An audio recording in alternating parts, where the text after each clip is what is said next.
Bismillah ar-Rahman ar-Rahim. Assalamu alaikum, dear participants. Welcome to this session of textual study of the Quran.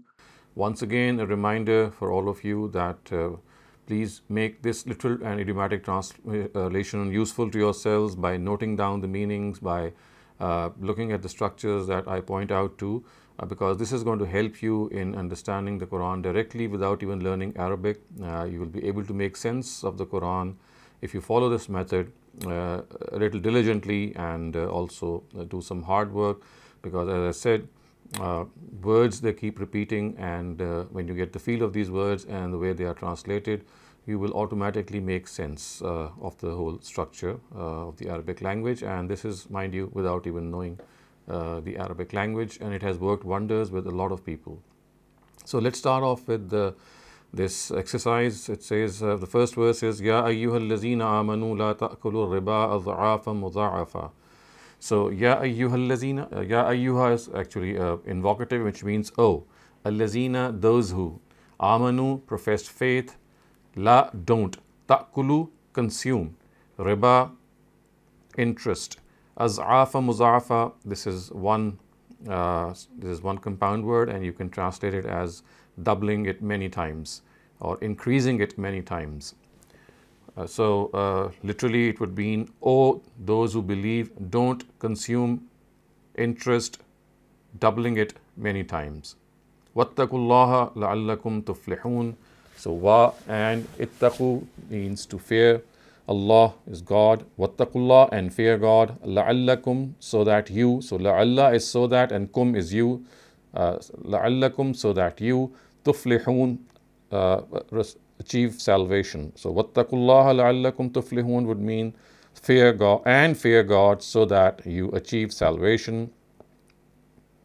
Wattaqun nar allati u'iddat lil kafirin.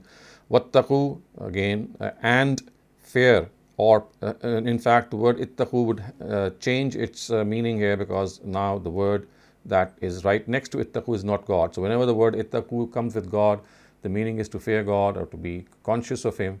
But when objects like a nar, which is fire, appear with it, then it actually means to secure yourself or to protect yourself. So fattaqun nar would mean, and secure yourself against the fire.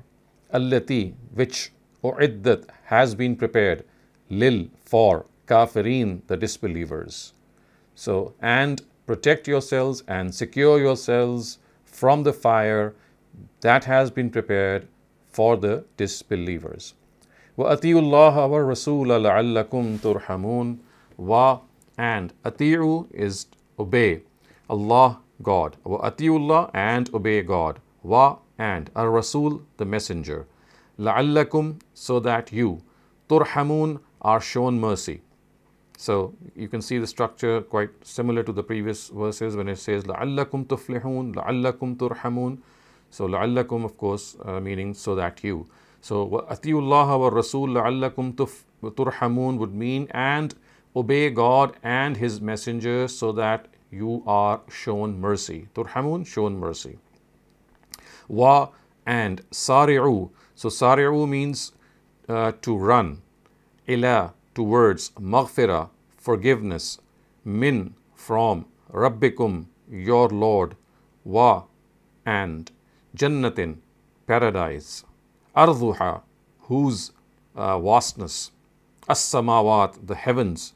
Wa, and. Al-ard, the earth.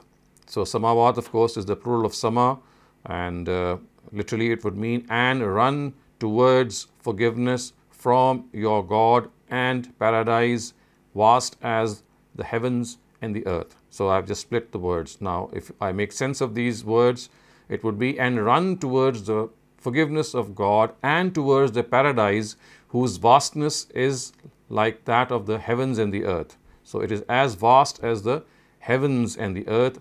U'iddat lil muttaqeen. So if you note in verse 131, a very similar structure, it said, U'iddat lil kafirin. That has been prepared for the disbelievers. And now it is said, U'iddat lil muttaqeen. That has been prepared for the righteous or the God conscious. So basically what is being said is that run towards forgiveness, which means make haste in asking God's forgiveness and then run towards the paradise, whose vastness is that of the heavens and the earth. Of course, implying the fact that this is something that you should strive for, this is something that you should try to do. Make as much effort as you can. Uiddat lil kafirin. So, uiddat lil muttaqeen. So, that has been prepared for the muttaqeen, that has been prepared for the righteous. Allazina yunfiquna fis sarra. Allazina, those who yunfiquna, spend, fi, in, as-sarra. So, as-sarra means in comfort. Wa, and. Ad-dharra. Ad-dharra means in difficult circumstances. So, allazina yunfikuna fis sarra'i wad dharra. So, literally it would mean, and those who spend in difficult in comfortable circumstances and in difficult circumstances. So, those who spend when they are in ease or when they are in comfort and when they are in trying or testing circumstances. Wal kazimin al ghayz wal afina anin nas. Wa, and al kazimin. So, kazimin means who control, al ghayz, anger. Al kazimin al ghayz would mean who control their anger. Wa, and al afin. Afin, in fact, it should be taken as afin an as one word, because an is like a preposition for afin. So, afin an would mean they pardon, they forgive. An nas, people. So, literally it would mean, and those who control their anger and who forgive people. Wallahu yuhibbul muhsinin. Wa, and Allah, God, yuhibbu, likes, muhsinin, who are thorough.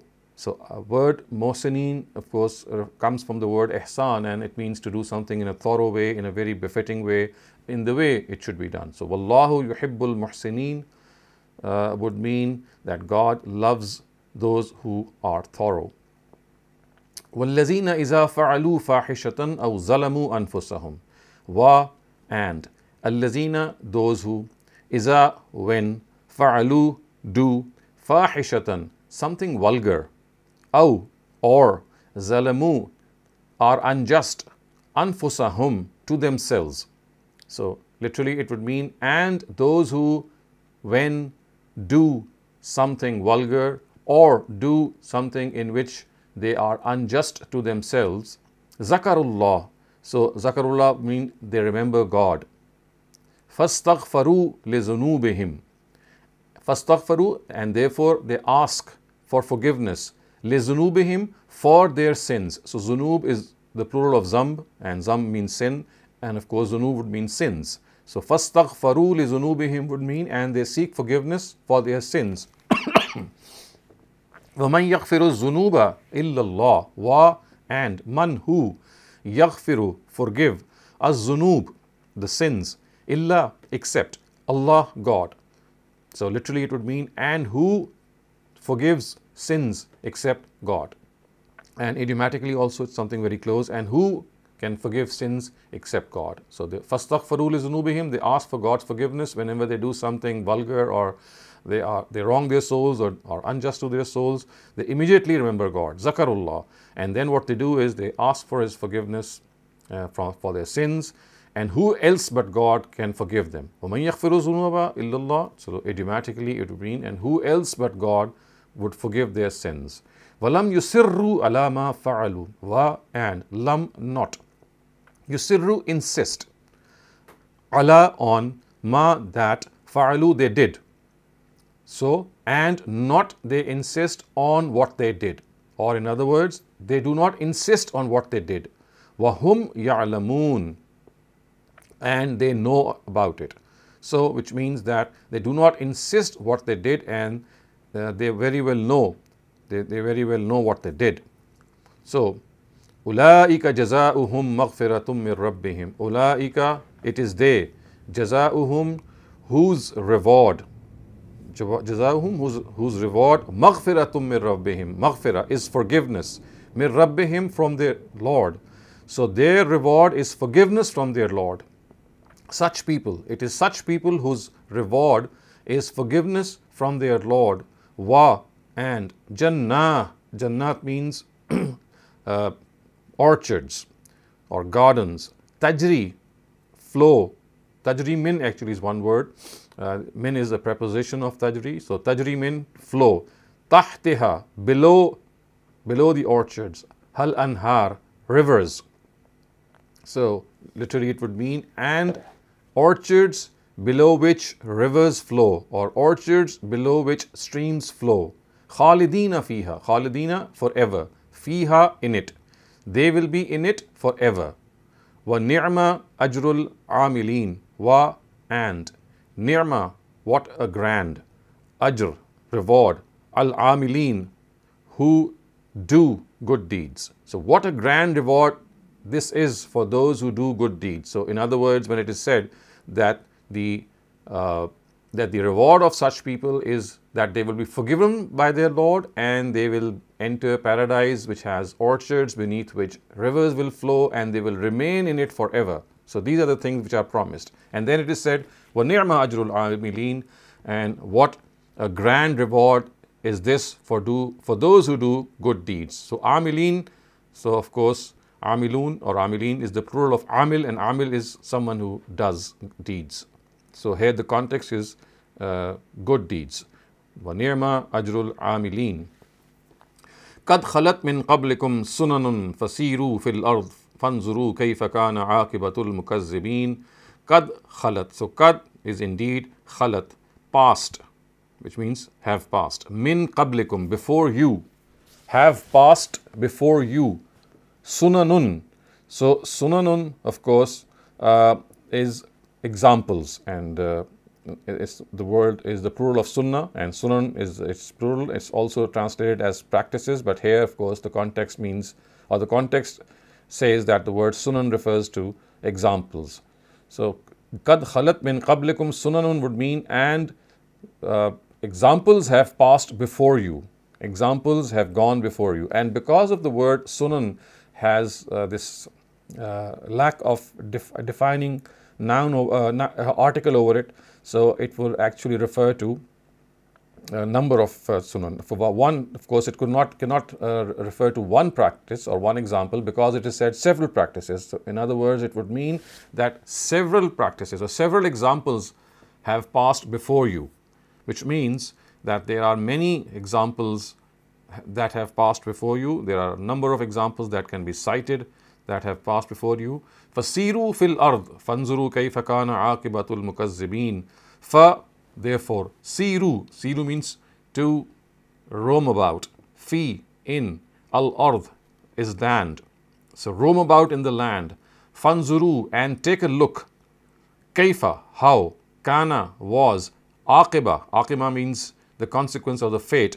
Al-mukazzibin, so al-mukazzibin means those who have denied. So fasiru fil ard would mean and roam about in the earth.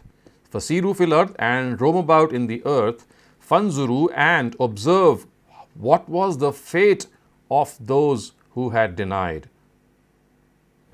And of course, this is something which the Quran often asks the people standing right in front of them, the idolaters and the people of the book, because nations who had passed before them, the way they were destroyed, still a lot of remains of those nations existed around the land of Arabia, and they are told that if you look what fate was met by these past nations, all that you need to do is roam around the land which is adjacent to you, and you will find what had happened to them. Haza bayanun linnas wa hudan wa maw'izatun lil muttaqin. Haza, this. Bayan means it's an explanation, something that is an explanation. And if you look at the context, of course, the word explanation or statement here is not referring to a plain explanation, it's referring to an admonishment or a warning. So, haza bayanun linnas, this is an admonishment, linnas, for people. This is an admonishment for people. Wa, and hudan means guidance. Wa, and mawiza means counsel or advice. Lil muttaqin, for the righteous, for the God-fearing, for the God-conscious. So, haza bayanun linnas, this is an admonishment for people and guidance and advice for the God-fearing, for the God-conscious. وَلَا تَهِنُوا وَلَا تَحْزَنُوا وَأَنْتُمُ الْأَعْلَوْنَ إِن كُنْتُم مُؤْمِنِينَ.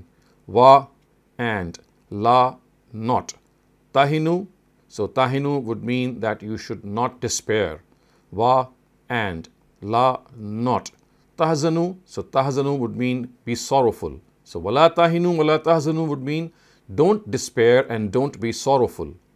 Wa and antum, you, al-a'laun. So al-a'laun would mean you will prevail, you will reign supreme, you will prevail.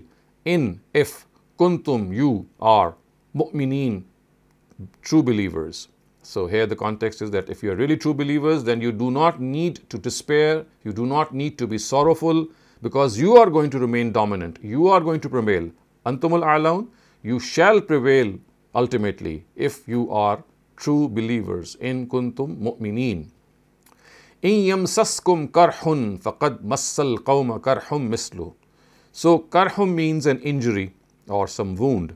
So in, if, yamsaskum has reached you, has touched you. So imsas of course refers to touching someone, something to someone, or being afflicted with someone. Kum of course is a pronoun. So in yamsaskum, if touches you, if comes by you, karhun, karhun means an injury.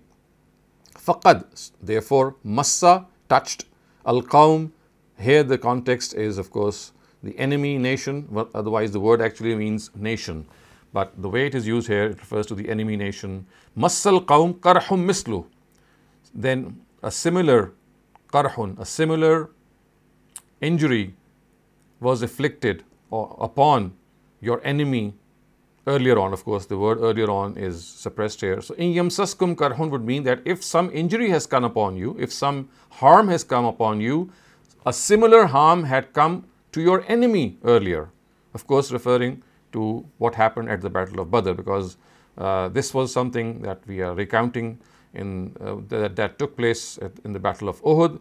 So because Muslims suffered reversals there, they are being told that if you have suffered a reversal here, if you have suffered an injury or a harm here, don't forget that your enemy has suffered something similar before this. Wa and tilka, these, al-ayyam. Ayyam means days, and of course it is the plural of yawm. And these are the days, nudawiluha. Nudawiluha means that we keep churning, we keep changing bainan nas, between people. So, of course, referring to the fact that earlier on your enemy got wounded and your enemy was inflicted with the harm. And now that you have been inflicted with the harm, you should know that this is the cycle of God. Tilkal ayyam nudawiluha bainan nas. These are days which God actually makes them come upon people differently. وَلِيَعْلَمَ اللَّهُ الَّذِينَ آمَنُوا. Wa and liya'lama, so that He knows. Who knows? Allah. So that God knows. Allazina amanu, those who have believed. Wa and yattakhiza minkum shuhada. Now I would just call your attention to the translation that has been done by Ustaz here.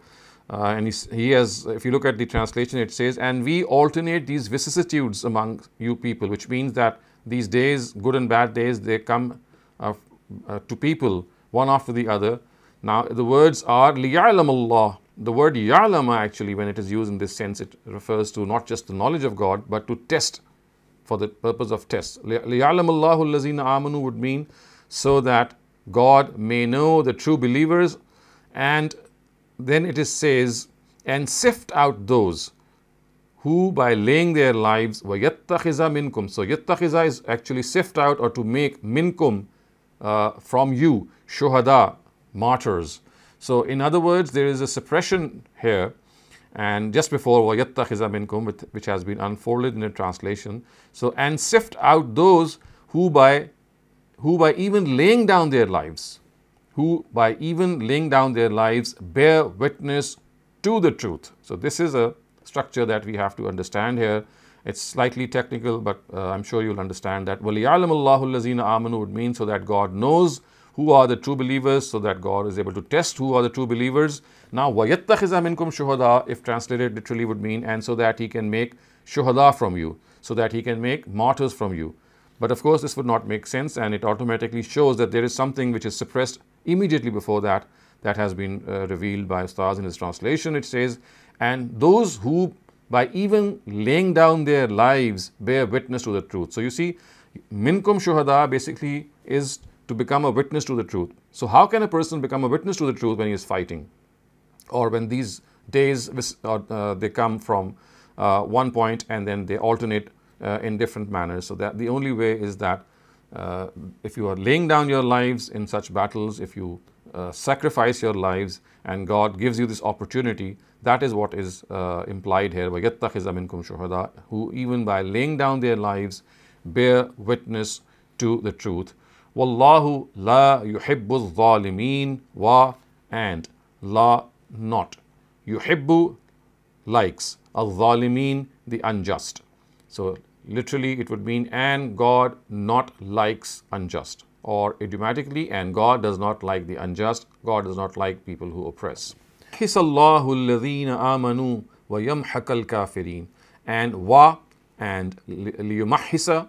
Liyumahhisa means that through these experiences, and we alternate through these vicissitudes. So yumahhisa actually refers to the fact that God actually isolates, He separates allazina amanu, the believers. So of course this will mean that He separates وَلْيُمَحِّصَ اللَّهُ الَّذِينَ آمَنُوا, He separates the believers.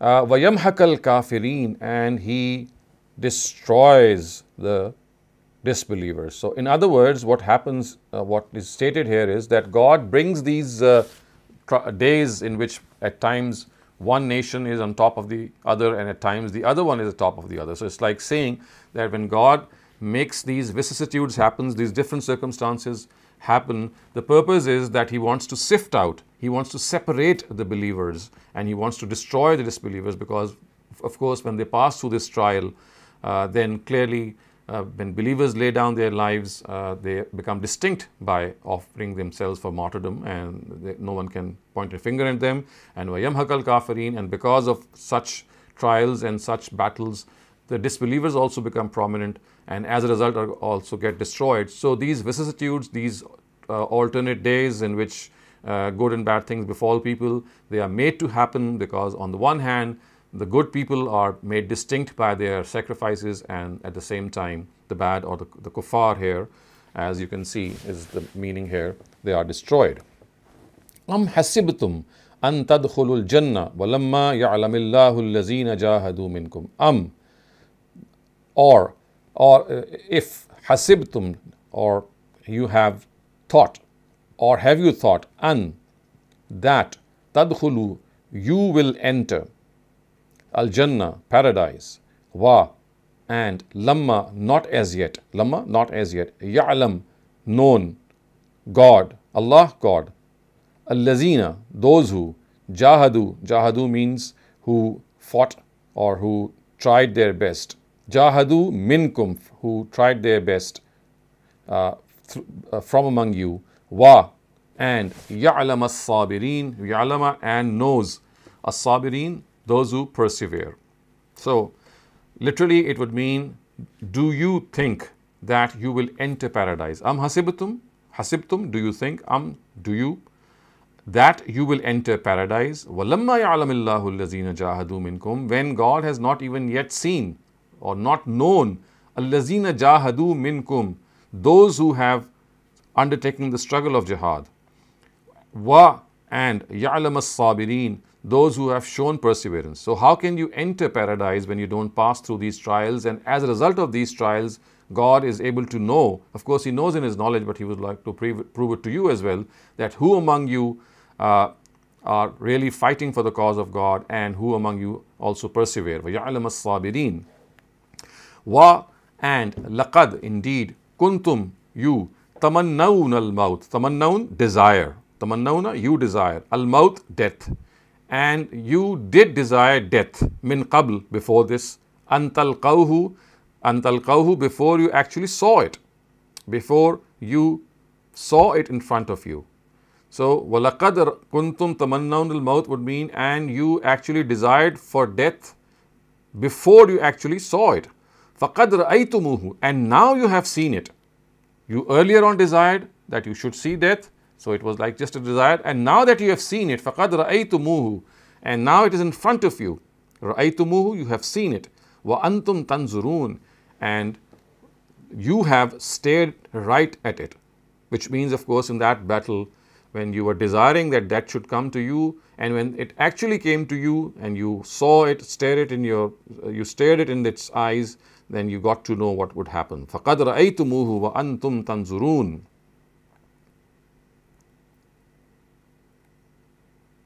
وَمَا مُحَمَّدٌ إِلَّا رَسُولٌ قَدْ خَلَتْ مِنْ قَبْلِهِ الرُّسُلُ. Wa, and, ma, not, Muhammad, illa, except, Rasul, messenger, and so literally it would mean and not Muhammad except messenger. And idiomatically, and Muhammad is nothing but a messenger, he's none but a messenger, he's no more than a messenger. Qad, indeed, khalat, have passed, min qablihi, before him, ar-rusul, messengers.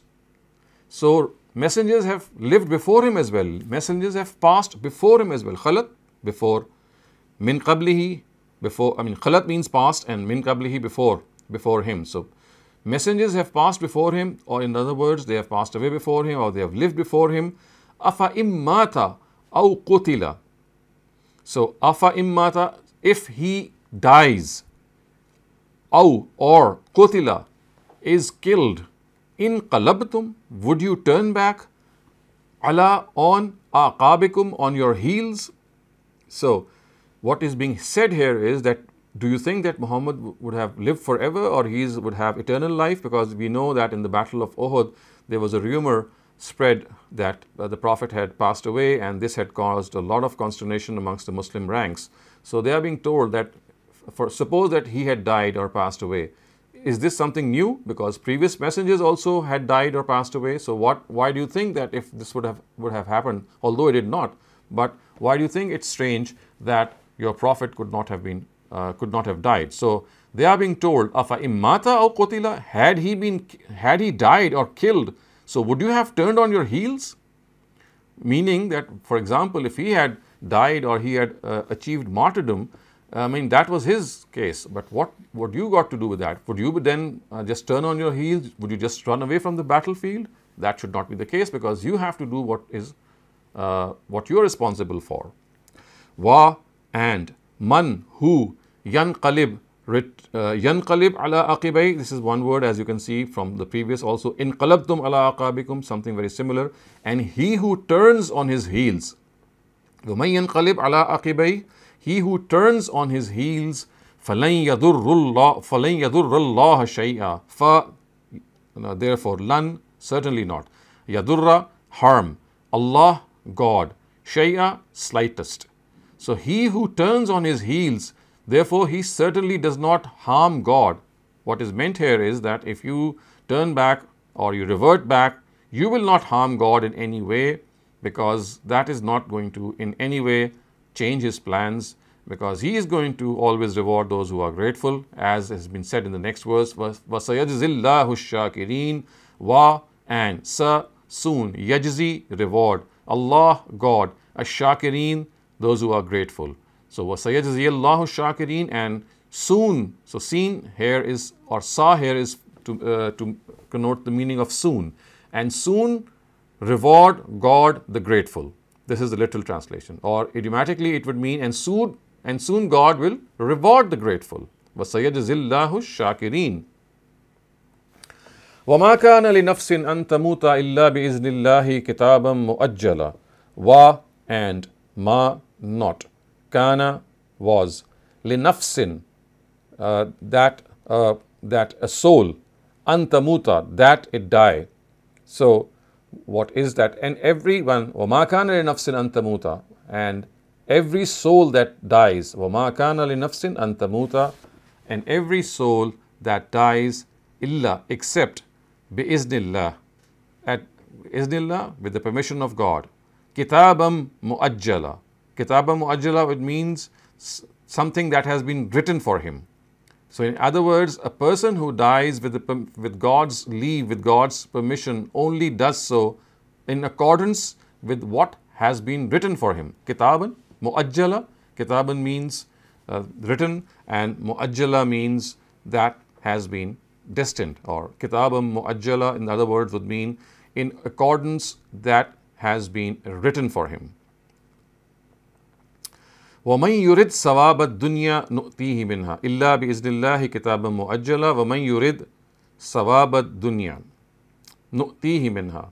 So in accordance with what is written for him, and so if you look at the translation that has been done by Ustaz, you'll get to know some of the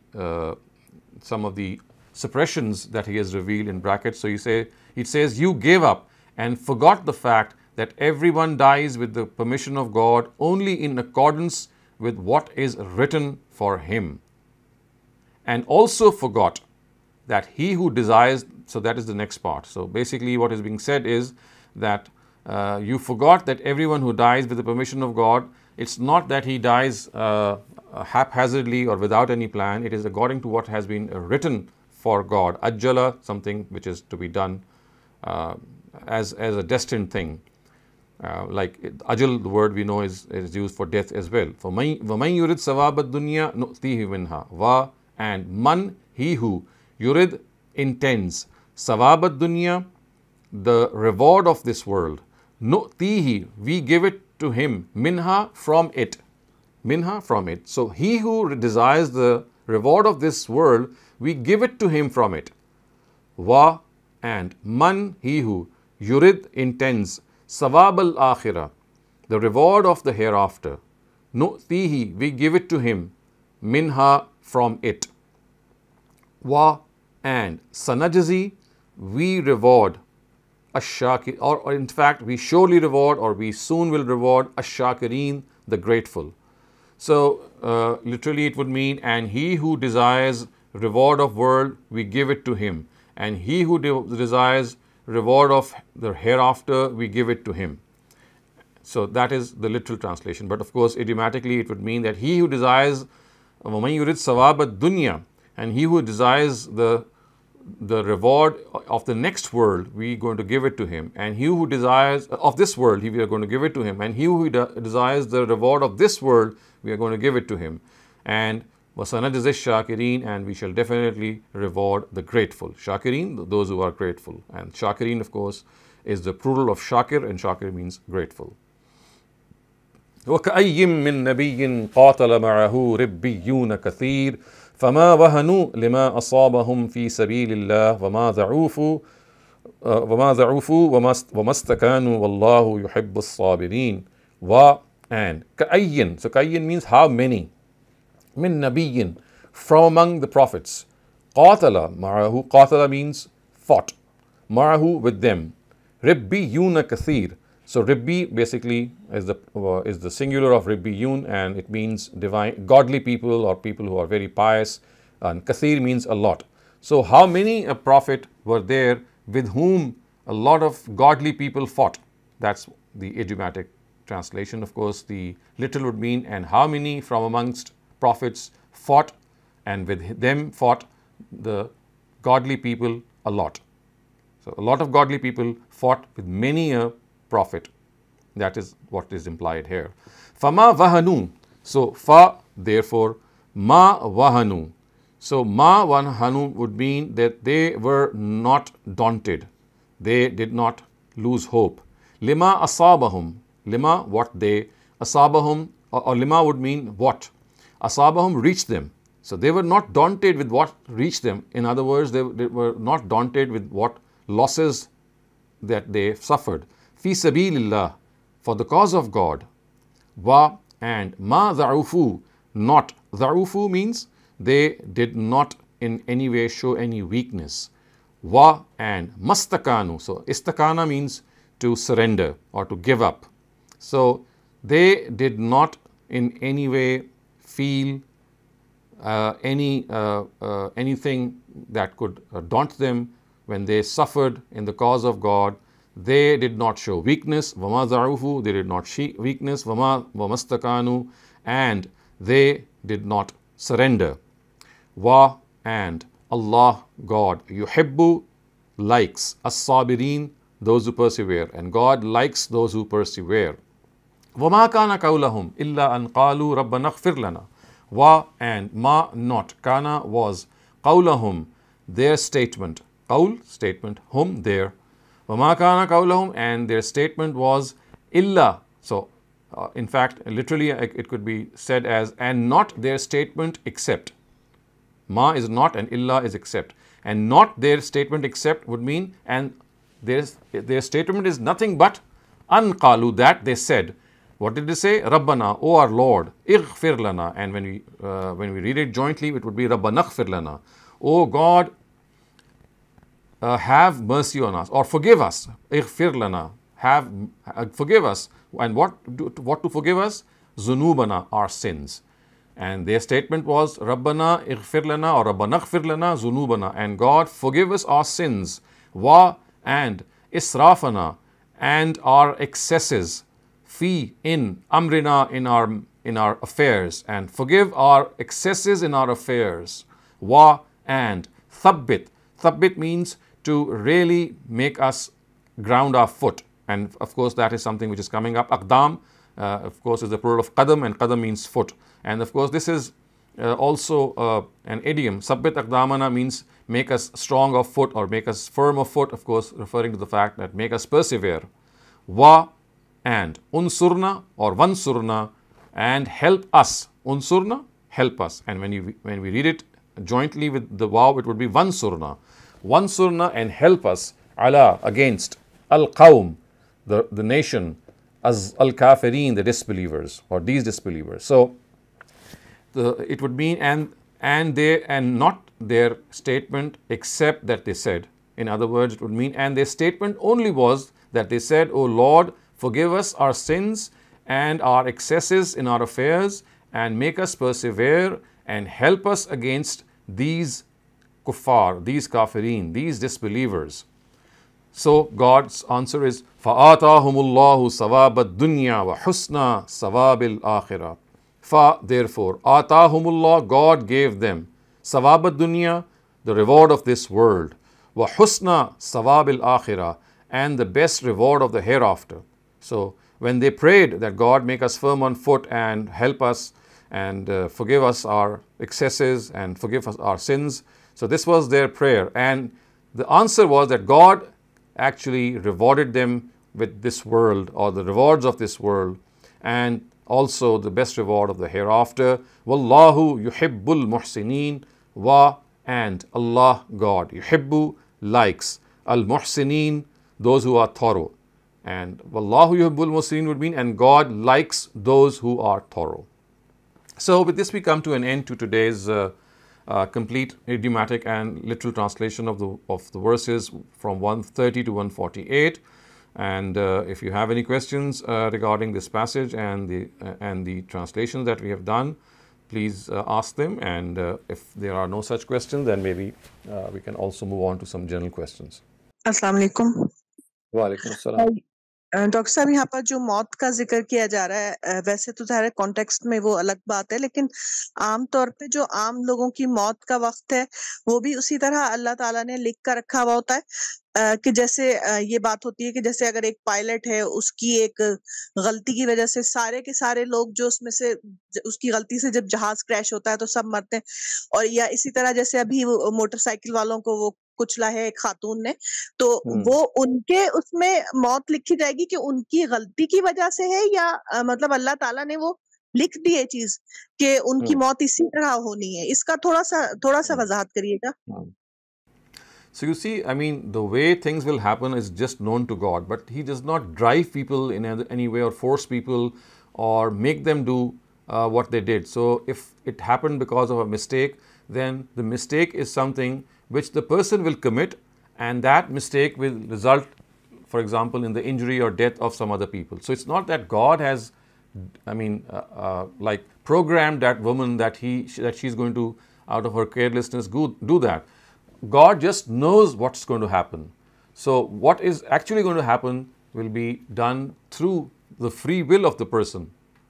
So these are two separate things. God is just going to know, God just knows the outcome. He's not destined it in the sense that He has programmed the person that this is what that person is going to do. No. That person is going to do whatever he's going to do out of his own free will.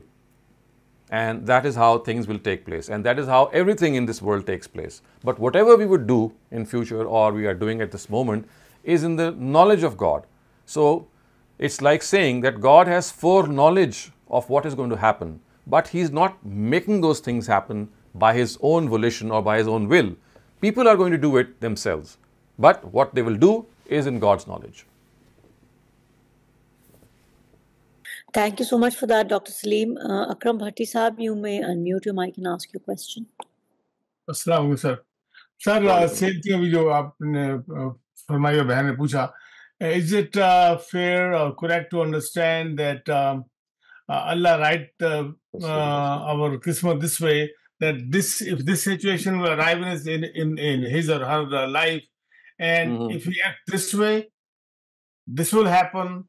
If we act that way, that will happen, because we are given a free choice. Suppose if I take the one route, there's going to be accident, and I will have injuries or whatever. But if I take the other route, I will be safe. So is it correct to understand that it's my choice which route I take? Allah has written, if I make this mistake, this is the consequence. If I make that choice, is it correct to understand that? Or well, actually, just reiterate what I've just said. If you've got two routes to take and you take a particular one and do not take the other one, it's not that God has destined you that you will take that. He only knows that out of your own choice, you will take one of those paths and not take the other one. And maybe if you take the other one, or maybe if you had taken the other one, it could have led to an accident or not. And if you've taken this path, it's not going to do so. So these, options are the ones that we choose for ourselves. It's not that God is going to make us choose them. But the only thing is that God knows what we will choose. But we will do it by our own volition, by our own free will. So it's like saying that a teacher would know how a student or some students would pass, but she's not going to, make them pass by, like, for example, making them do a certain question in a right or a wrong way. So the questions are going to be attempted by the students themselves, and as a result, either they'll pass or fail. But an expert teacher already knows, well, such and such a student will not pass, or such and such a student will pass. So just a rough example to give you an idea that knowledge of God does not affect our to do certain things that we do in life. When we follow a particular routine in life. We get up in the morning, we go out, etc. So all this is done by our own will, by our own free will. But it is in the knowledge of God what I will do the whole of the day. So it's like God already knowing what's going to happen. But that already knowing is not going to affect us so that you think that He's driving us, or He's pushing us, or He's programming us. No, we'll do it out of our own free will. thank you, sir. So, Dr. Salim, may I ask a question just to follow up on this? So then, there's so many times we say this was the will of Allah. So what is the difference between that will when somebody has cancer, or how? So that's a very pertinent question. You see, that will only be known once the things become a past event. You see, when we say this was the will of God, we only know that in spite of trying our best, we were not able to do what we were required to do, and we say that now God's knowledge has prevailed on us, or whatever he knows is something that we have also come to know. So it's like saying that what was in the knowledge of God has now come in our knowledge as well. So God already knew that, for example, there would be an accident. So when I say that it was God's will, it would not be a correct statement. The correct statement would be that now I also know that that accident has happened. God already knew beforehand that it would happen. But for me, it was a future event. So now I look back and say, well, now I know the will of God. I know what would have been in His knowledge. So this is a more precise statement. Otherwise, when we say that, well, it was destined that it would happen, that gives a wrong impression. All that we know is that now we come to know what was in God's knowledge. Wow. So, Dr. Salim, this actually puts a lot of onus on the human being himself. Of course, it is. Otherwise, there would be no sense of accountability being taken from human beings. this accountability only becomes justified if they have free will to a certain extent. Of course, we don't have free will to determine who our parents would be, where we would be born, or certain traits that we have. So some of these things are destined, but that is one area in which God is not going to ask us. He's just going to hold us accountable in areas in which we have free will. Wow. Thank you for that. Mohammed Khan, please unmute your mic and ask your question. Thank you for that, Dr. Salim. Yeah, thank you for giving the opportunity. Doctor, I have a question regarding verses 144 and 145. Mm-hmm. In the 145, Allah is telling us about that Holy Prophet is just a messenger, and in the 45, he's telling us those who seek dunya or those who seek akhirat, they will be rewarded accordingly. Now, in both of them, at the end, there is Allah will reward those who are grateful. So I'm just trying to understand the significance of this last thing in both of these ayahs. And Allah will reward those who are grateful. What could be the context of having these verses in both these? So it's like saying that, I mean, the previous, if you look at the previous, the first one, which is verse 144, the context is slightly different. So basically, people thought that, I mean, this is how we got to know that people thought that Prophet Muhammad is going to be there with them forever. And when they heard this rumor that he had been killed or he had passed away, they just got so disturbed, and they just, I mean, a lot of consternation was caused. So basically, as you can see, the Almighty is telling them that if you think that everyone is going, I mean, any prophet lived eternally, you just look in the past, look at history. There have so many prophets of God that you know yourself, you are recipients of the messages of the prophets of God. Did they ever live eternally? No, they did not. So now this is a case that if your prophet passes away, that now his account would be closed. As far as you are concerned, there is no point for you to revert back. You cannot leave the field, or you cannot revert back, because you are accountable for your own selves. And then it says, a person who reverts back, he will not harm anyone. I mean, he's just going to harm, he's not going to harm God, he's just going to harm himself. And then the opposite is stated. If you look at verse 144, that people are not going to harm God, they are going to harm themselves. And on the other hand, people who have not adopted this attitude, God says, وَسَجْزِيَ اللَّهُ الشَّاكِرِينَ, and in such a case, God is going to reward them very soon. So basically, in the first part, what a comment is being made on the attitude that they had adopted, that if they adopt this attitude, yes, then they will be taken into account. But on the other hand, people who really consider this to be something in which, I mean, it's like God's laws that everyone has to pass away.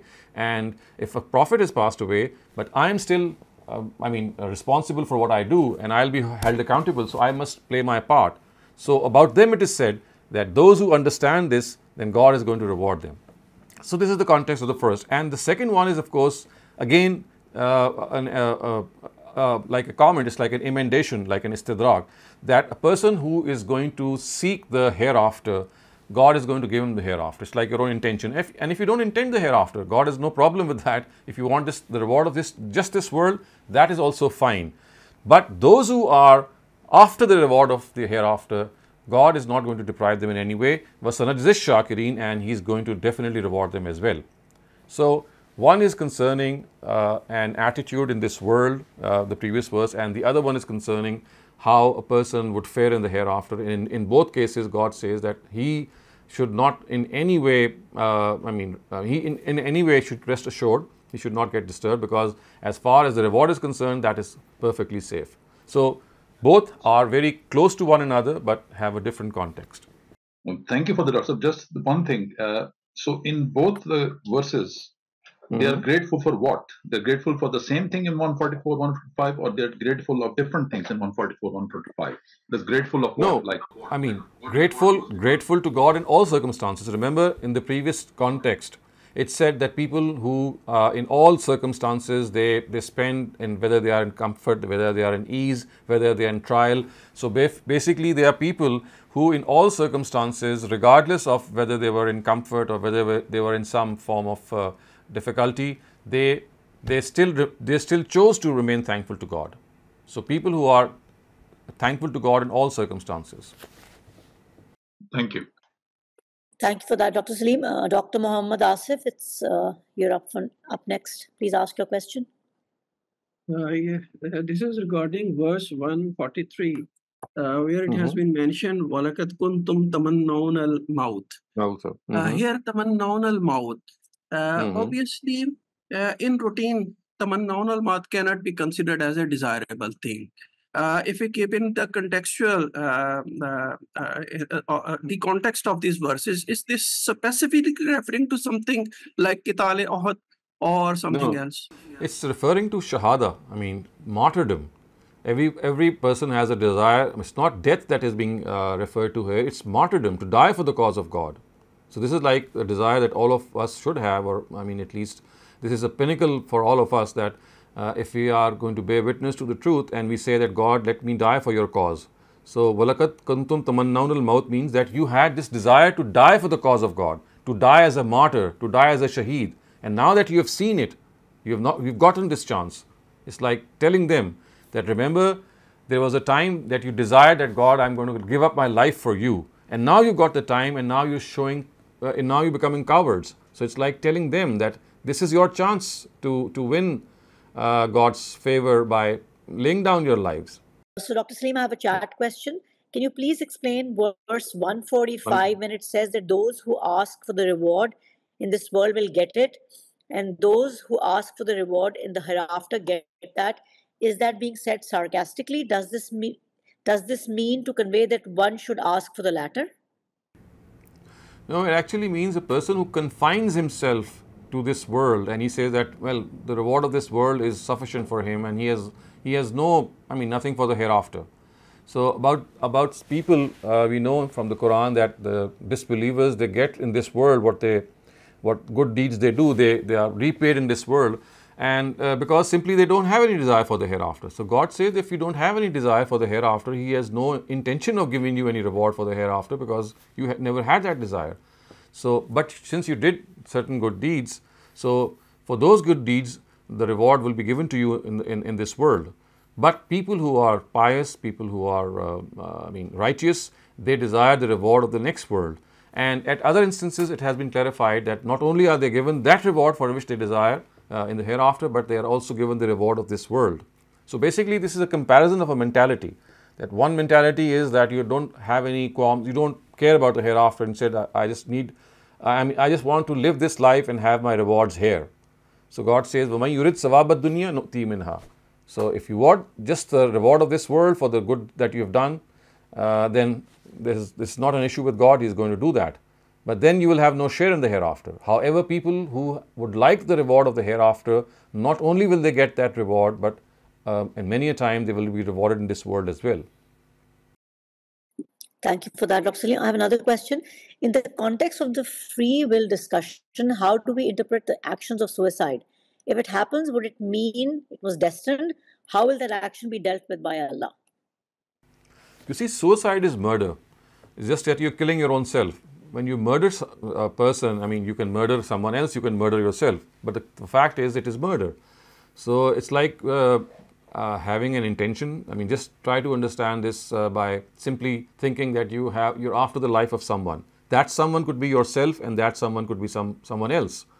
So that is something that you were given the chance not to harm yourself. You were given the chance not to harm others. But instead of availing this chance of protecting others and protecting your own self, you took the wrong route, and you ended up not only injuring. I mean, that was a small thing. You ended up killing not someone else, but your own self. So it's like murdering someone. And we would say that this happened. Of course, it depends on the various incidents that happen every day. But let us suppose that someone killed someone out of his own free will. He got the chance and the opportunity, and he also was able to do so. Then all that we know is that this happened from his own free will. Otherwise, if it was destined for him, otherwise if he was programmed for this, then how can we call him to account? So God says that you are given this opportunity to create disorder in this earth, or not to create disorder in this earth. Both opportunities are open for you.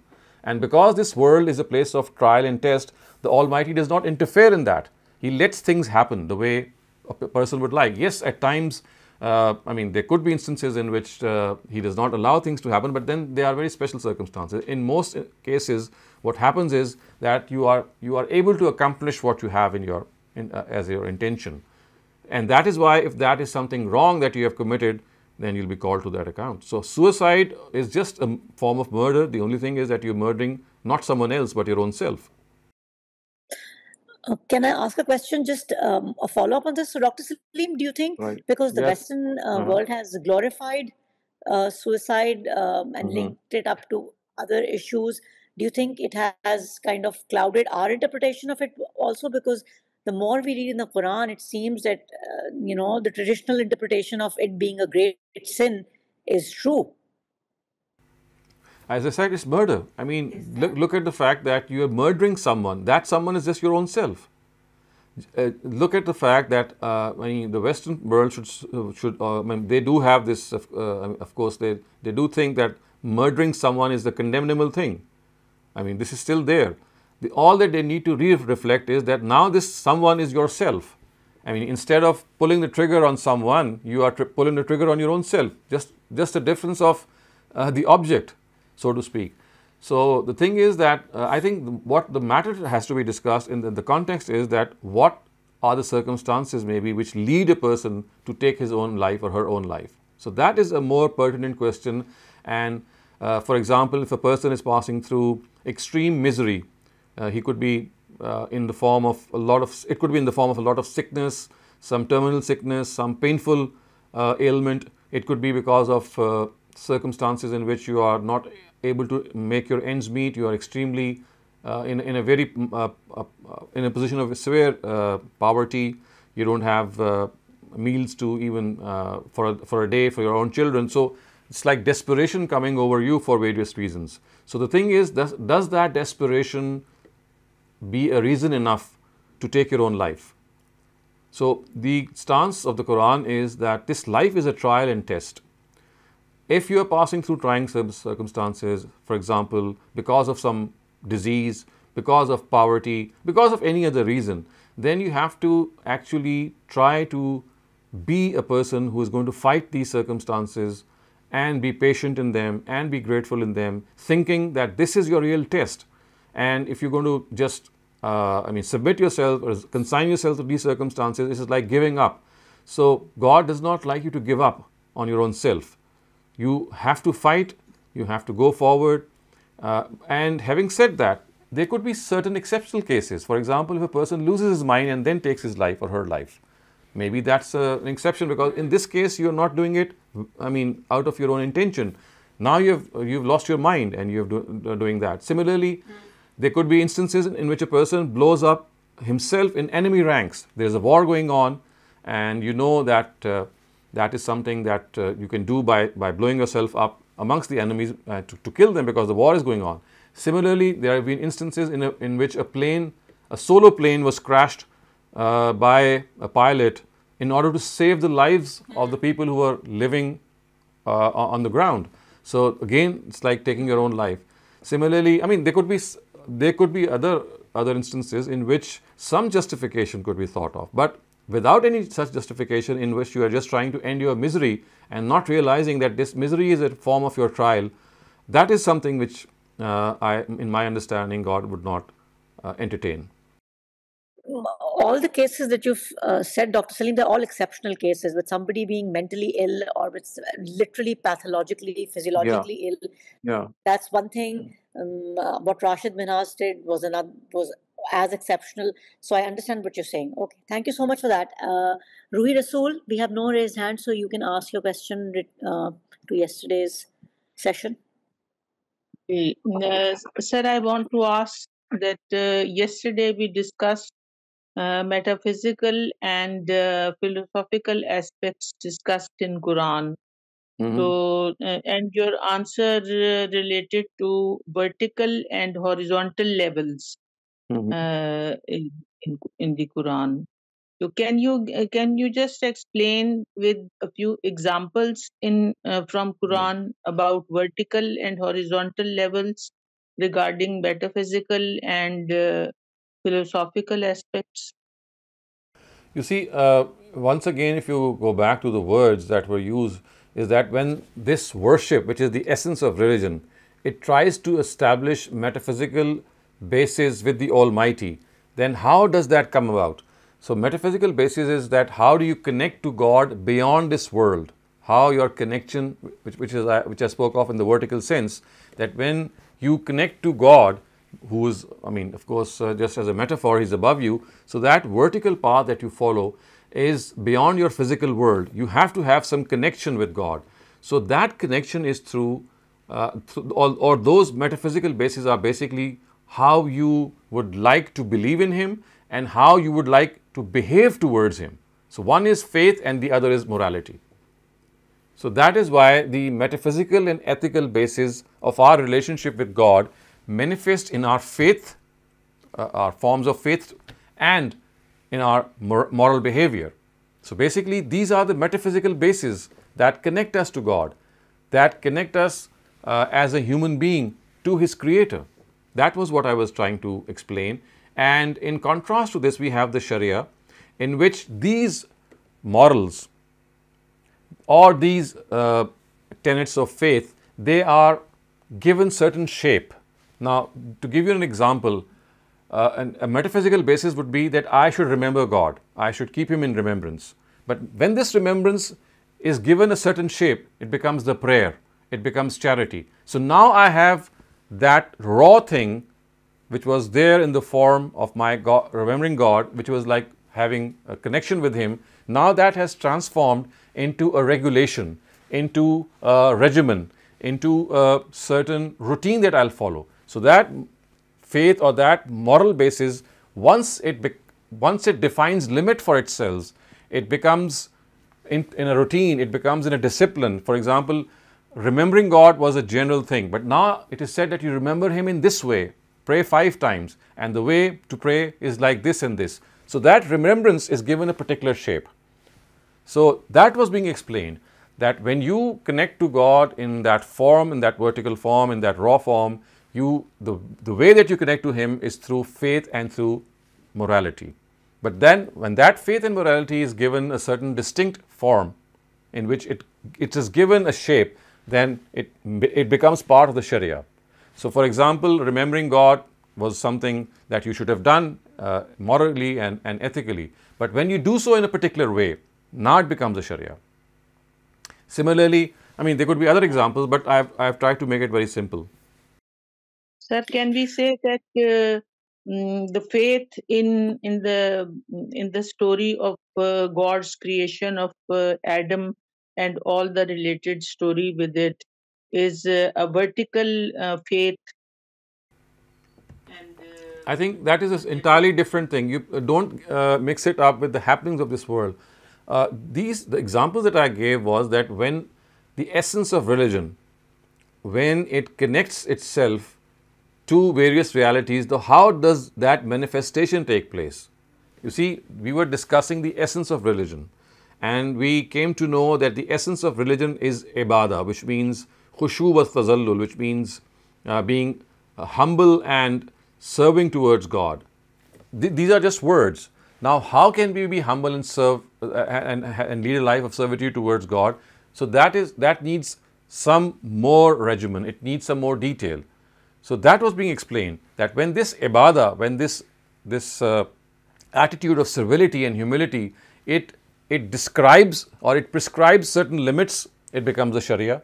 And when it becomes something which relates our humble selves or our own selves to a superior being who is beyond this world, who lives in the metaphysical realm, then we need those metaphysical bases. So faith in God is that metaphysical base. I have not seen God, but I believe in Him.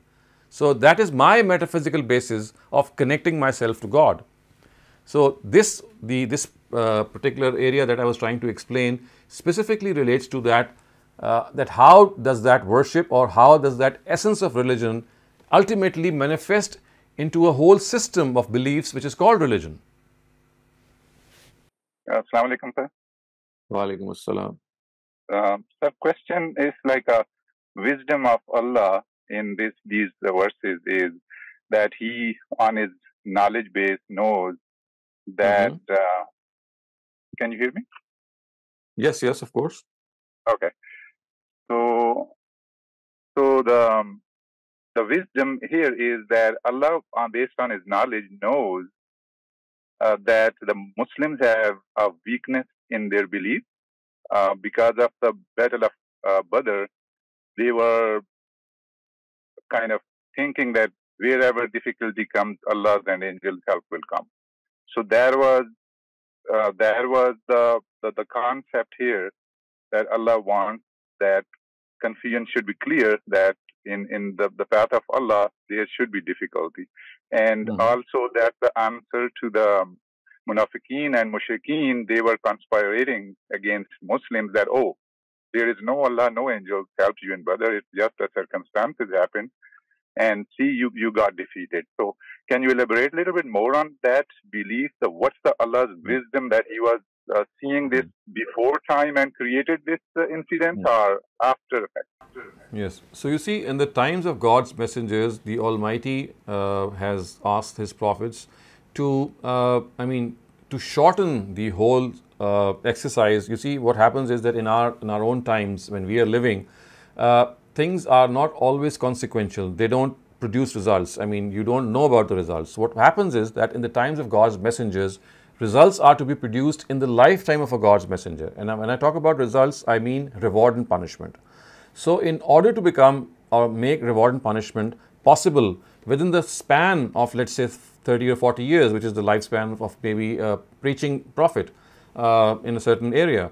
So what happens is that in this situation, God lifts the veil, so to speak. He exposes people from inside, but at the same time, He gives the people the chance to mend their ways.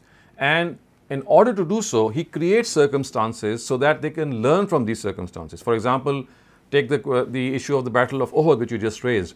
So because of the fact that there was some weakness amongst Muslims, there were some weak Muslims, so God wanted to bring that weakness on the surface so that in that span, this weakness would be discovered by them, and they would do something to do away with it. So God devised a scheme, not only in the Battle of Uhud, we see from other instances also, there were other trials besides the Battle of Uhud, which were inflicted on the Sahaba, or the weak Muslims, I would say, not the Sahaba, in order to give them the chance that now your weakness is in the eyes of God, and you still have a chance, and you still have to prove yourselves.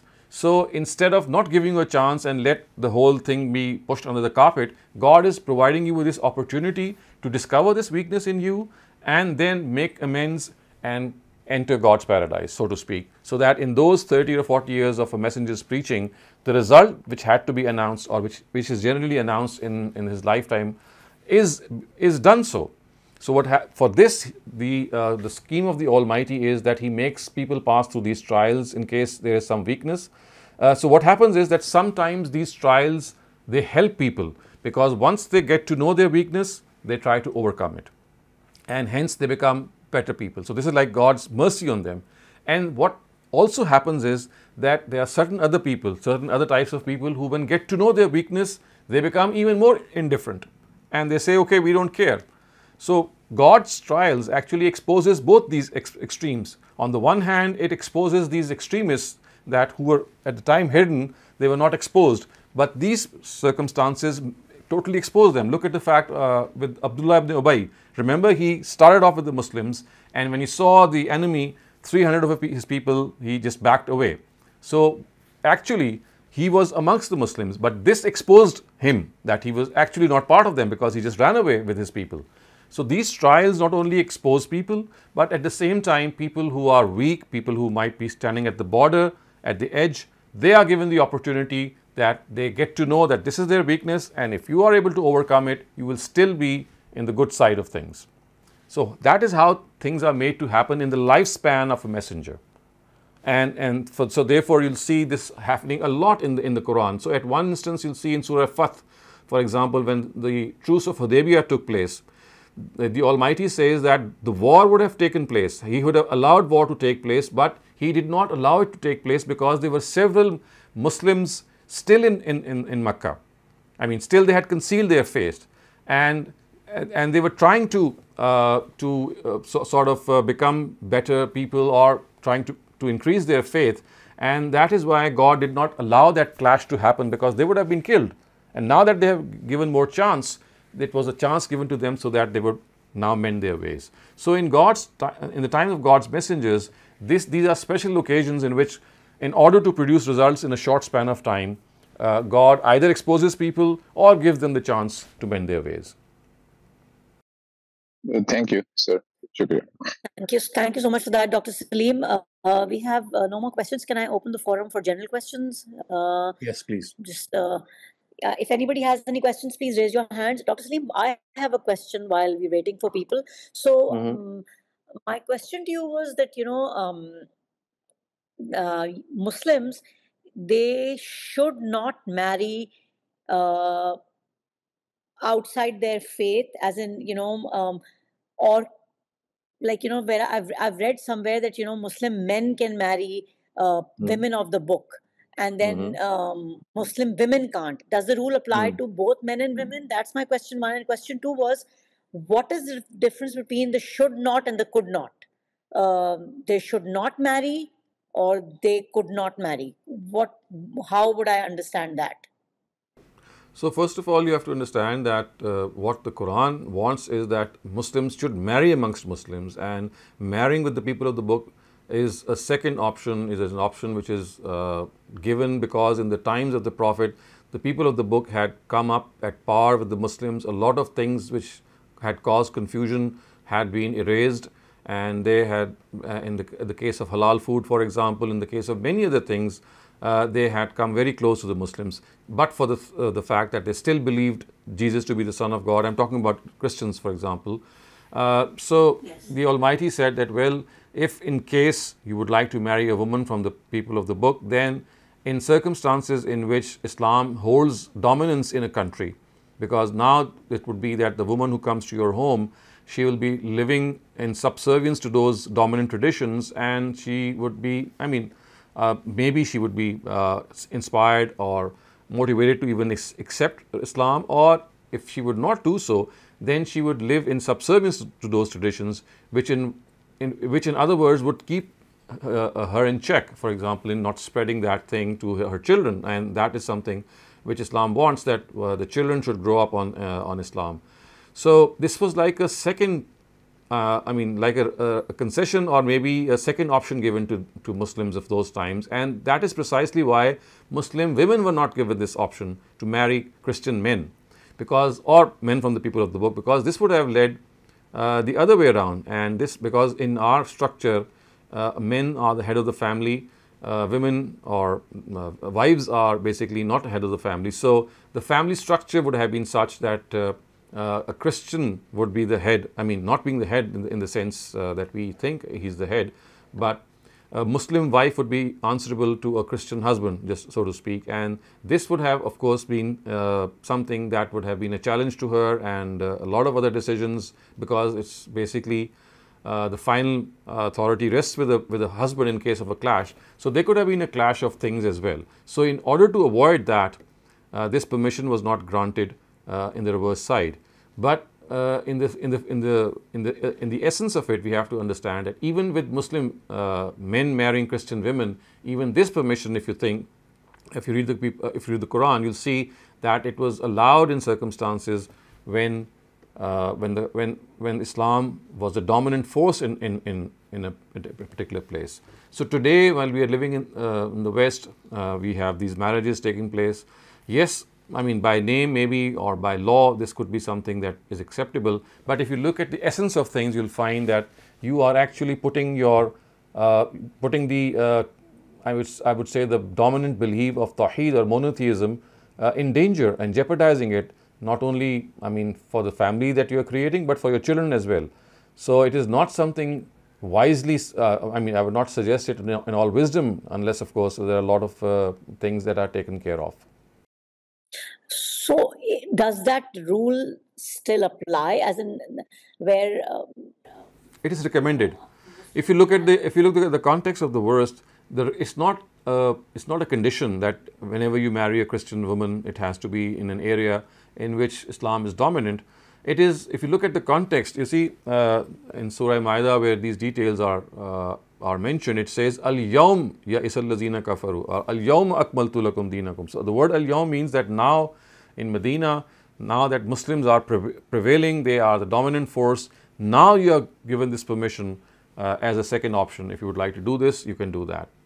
So it's like a higher recommendation from the Quran that if such marriages are going to take place, firstly, it should be only men marrying Christian women, and secondly, it should be in a place where Islam holds a lot of sway, so that when the woman comes in our home, in the home of a Muslim man, she lives in subservience to those traditions which might even motivate, inspire her to accept Islam, or if it does not do so, then she has her own space for that, and she remains in that space.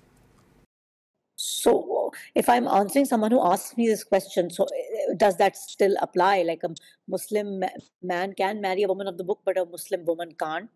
He can't. Yes, that's correct. That is correct. So that still holds true, right? That still holds. Yes, it does. Of course. Oh, okay. I have a question in the chat, Dr. Salim. For the Rasul, the punishment of the disbelievers comes during the lifespan of the Rasul. What about Prophet Isa alayhi salam? No punishment came to the disbelievers during the lifespan of Prophet Isa alayhi salam. This is not a correct formula. The Quran has said at several instances that either that punishment will come in the lifetime of his messenger or after him. Imma natawaffayannaka. So the words are, I'm forgetting the words, but the words are that either that punishment or the promised doom will come in the life of that messenger or after him. But it will come. So in the case of Jesus, about 15 years after his death, Titus, the Roman emperor, he attacked Jerusalem, and we know that he raised down the second temple. This was around 70 AD, and Jesus is reported to have passed away in around 55 or 56 AD. So just about in the same generation, and that is precisely what Jesus had said himself in the Gospel of Matthew and John. If you look at certain chapters and verses, he has said that this punishment and this scourge is going to visit the very people who are standing in front of me. This generation is not going to pass unless this and this happens. And it did happen. So just about 15 years after his demise, Titus just racked the whole of Jerusalem, and we know that that area of Palestine was routed, and the second temple, the temple that was built for the first time, of course, in the time of Nebuchadnezzar, when he had raised it down, and later on they came back in the time of when they came back from Babylon, so they were able to rebuild it. But then Titus in 70 AD, he came once again and he destroyed it for the second time. And this temple is still now in the same condition until today.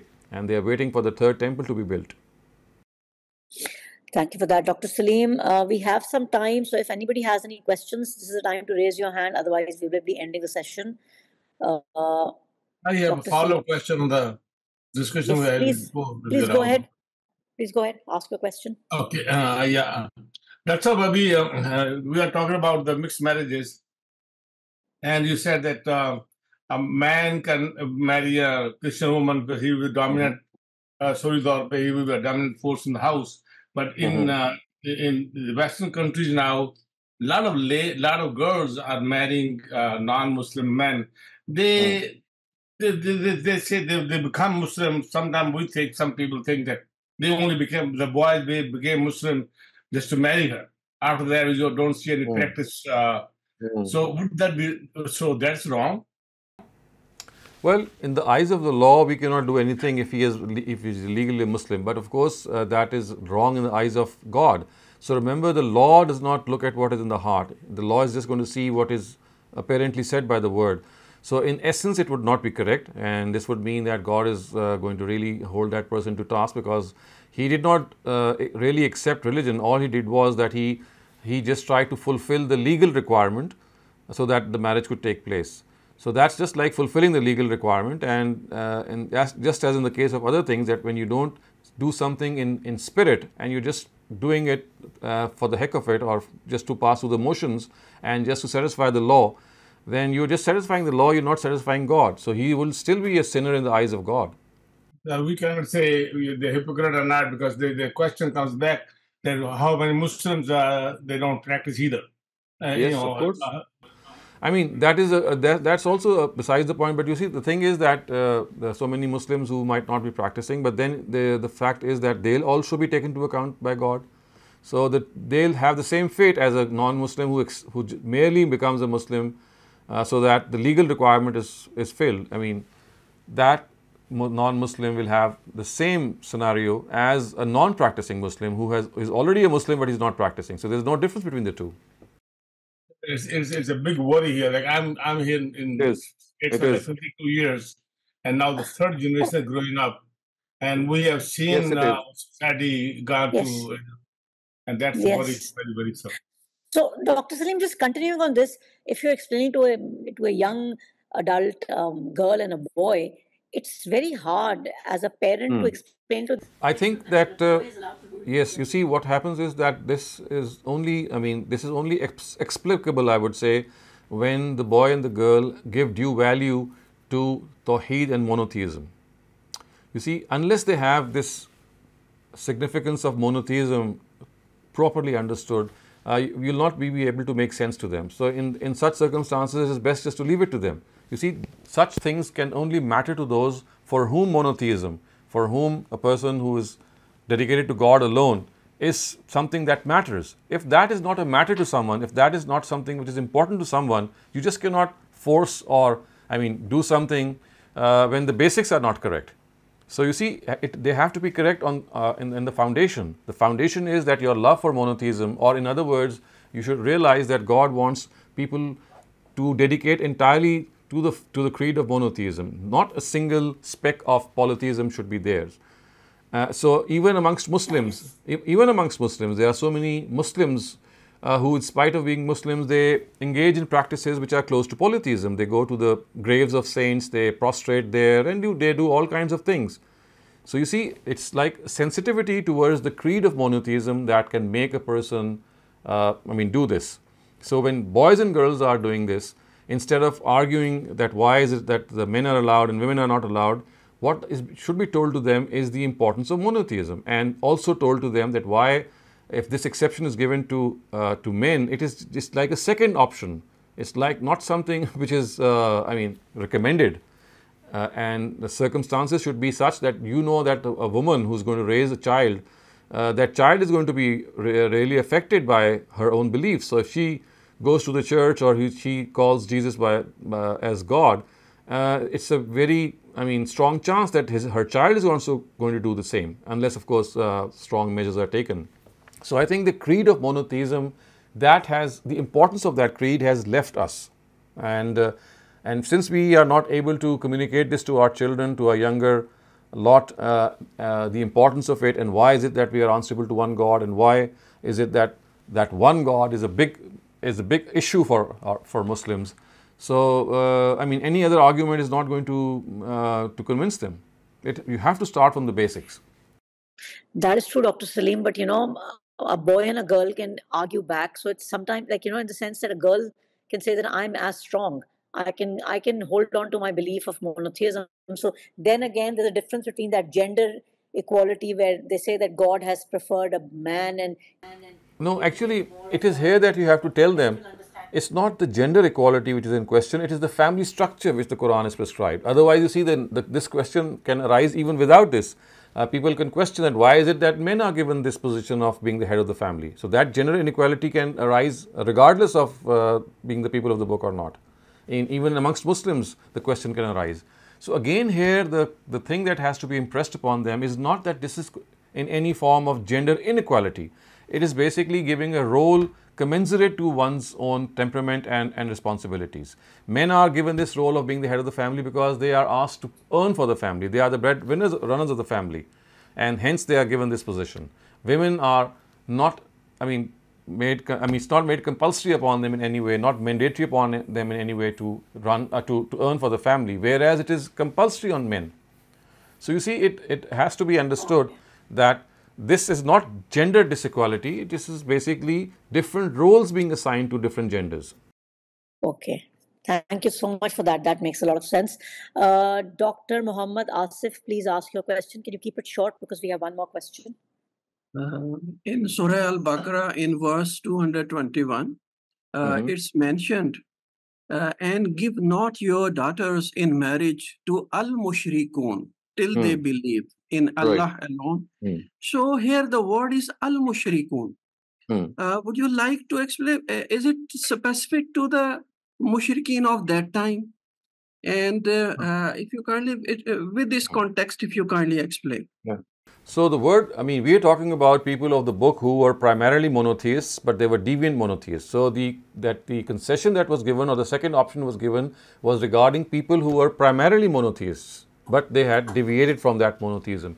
In the case of the mushrikun, people who subscribe to polytheism, this is something that has not been allowed even in the first place, whether it's the man or the woman, in either case. And the word mushrikun, although in that context refers to the idolaters of Arabia, but since here the polytheism is being pointed out, regardless of whether the truth has been conveyed to them or not, people who are admittedly polytheists, people who say that yes, I am a polytheist, about such people God says there is no chance that neither the man nor the woman can marry himself or herself amongst people who are acclaimed, avowed polytheists. I mean, one thing is that you are a deviant monotheist, and one thing is that you are a acclaimed polytheist. So people who subscribe to more than one God, remember the people of the book, they don't do so. They believe in one God. They are not mushriks. Not at a single place in the Quran have the people of the book, because remember in the times of the Prophet, both the Jews and the Christians, they believed that God had a son. The Christians believed that Jesus was his son, and the Jews believed that Uzair was his son. So Surah Tawbah has mentioned both. But in spite of this, they are still referred to as monotheists, because they don't commit to polytheism. They say that this is a form of monotheism. So of course the Quran does not accept it, but it takes its word that okay, it's a deviant form of monotheism. But in the case of polytheists, the matter is entirely different. They themselves say that yes, I am going to worship more than one God. So therefore in their case, it is absolutely prohibited, whether the man or whether the woman. In both their cases, they cannot marry. Now, you cannot marry into them. Thank you for that, Dr. Salim. Naushad Shafkat, please unmute your mic, and if you can just ask a very short question. Yes, a very short question, sir. I tend to be an optimist on the fact, on the question of when a girl marries a non-Muslim man, and he converts only for the purpose of getting married to her. I think we should welcome this, because it would ultimately lead to that man also coming to believe. And there are many instances I've seen where a woman is... Of course, I mean, that's an entirely different matter in which he does so and then somehow he is led into true faith. But so we are not talking about such people. These are exceptions. But we were referring to people who merely do so to fulfill the legal requirements, and then they have absolutely no intention. But sir, even if they are merely converting to get married, they could later on, Yes, I mean, that's what I'm saying. If that happens, that is a very welcome thing to have happened. But if that never happens, so we are referring to those instances in which it never happens, and it's just like fulfilling legal requirements. We were referring to that in particular. Thank you. Thank you for that. Dr. Salim, just a quick follow-up on the chat. But Dr. Salim, you said that for the Rasul, punishment comes during the lifespan of the Rasul. So this statement is not true in the case of I never said this. Where did I say that? I don't know. This is a question that never said that. In fact, I have clarified that the Quran has given this statement twice or thrice during its corpus, that punishment can arrive within the lifetime of this messenger, or it can immediately follow it. Thank you for that. Sania Amir, I hope that question has been answered. Thank you for a wonderful session, Dr. Salim. Our time is up.